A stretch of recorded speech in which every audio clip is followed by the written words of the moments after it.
Hello everyone, welcome to my channel. Today I decided to do something a little bit different. I decided to paint some grapes. And as you can tell, I've never painted grapes before. And it didn't turn out so great. But it is what it is. I learned from it. Today I used Richardson's Medium Liquid Mask to mask off the areas that I wanted to remain white in this painting. I also painted a little artist trading card size little test painting for this painting to kind of help me, because this was actually some new techniques that I was using today. In this part of the painting, I have to apologize for the glare. I actually had a light on, and I'm learning that in my studio it is best to not have any lights on and just let the ambient light from the window come in. So at the beginning of this painting, you're going to see that, yeah, there is some glare. I tried to take it out, but it didn't work very well. So I'm just laying in some color. This is ultramarine blue and some burnt sienna and I mixed up some purple to create this background, and I'm trying to get a gradient from the left side to the right. I soaked my paper in water. I literally took the whole entire piece of paper and put it under the faucet. I wanted this paper to be really wet, and I wanted it to lay down flat, so I soaked the back and the front so that it wouldn't buckle on me. So this paint is going to flow really well. It's going to bloom out. It's going to spread. It's going to do some really great things, and it's really fun to watch while you're painting it. It kind of makes the whole process really fun. So don't be afraid to just soak your entire paper, because you can get some really cool effects out of it. So once I let that first layer dry completely, here I am. I'm just re-wetting this paper on the front and the back, because I wanted to lay down some more color. The actual base color was a little bit too light for me, and I wanted a better gradation from the left to the right with a little bit more depth on the right hand side. So it's just the same colors again, the ultramarine blue and some purple that I mixed up and some burnt sienna. I try to stick with some basic colors. My palette's kind of limited, and as you can tell with these grapes, I've never painted grapes before. And so the grapes ended up kind of being a lot bigger than what I wanted them to be. But at the end of the day, I learned, from this painting, and it turned out pretty well for considering the fact that I've never done anything like this before. So you can learn with me and watch me make all my mistakes, and I'll just let it all hang out and let you guys see what I do. So I'm trying to make this, I guess it's a bottle of wine. I was using a reference photo, but the reference photo was really, really dark. The background was black.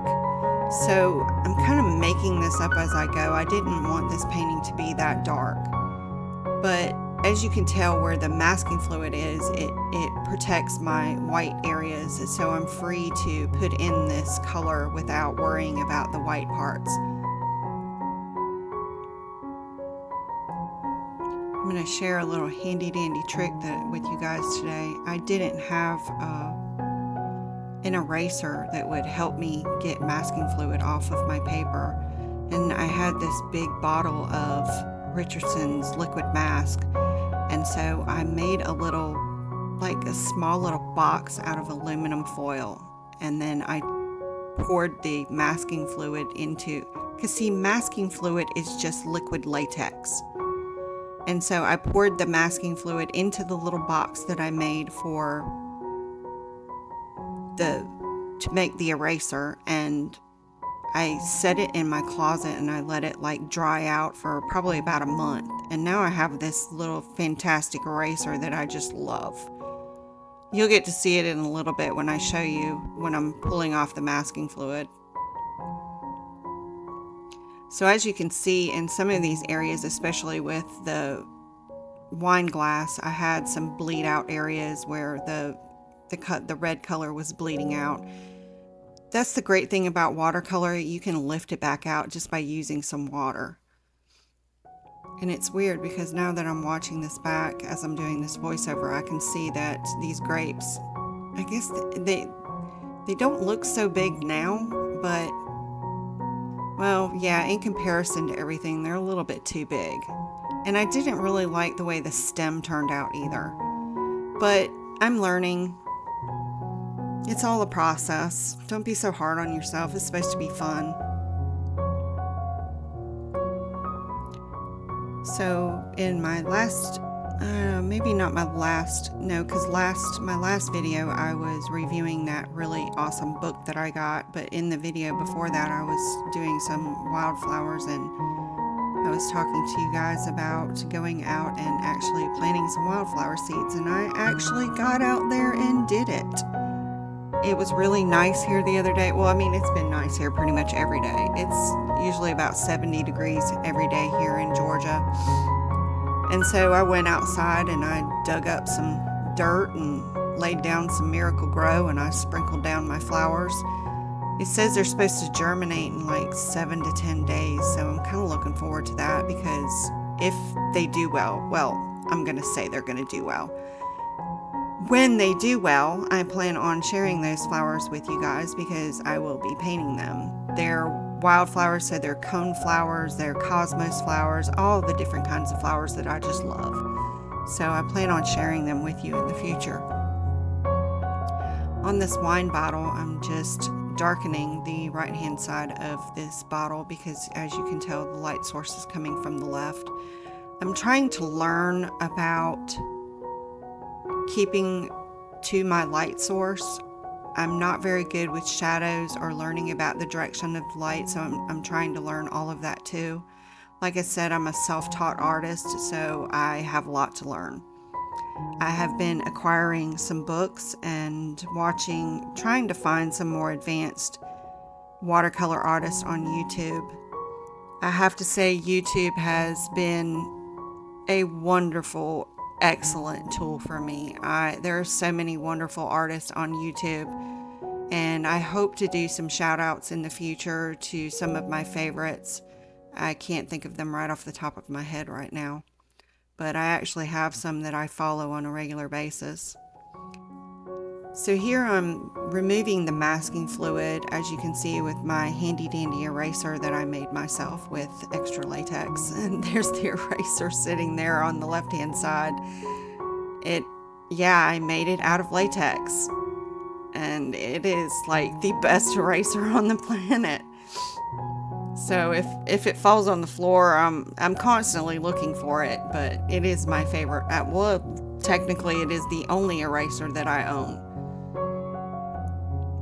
So now I'm just defining the dark spots of this glass.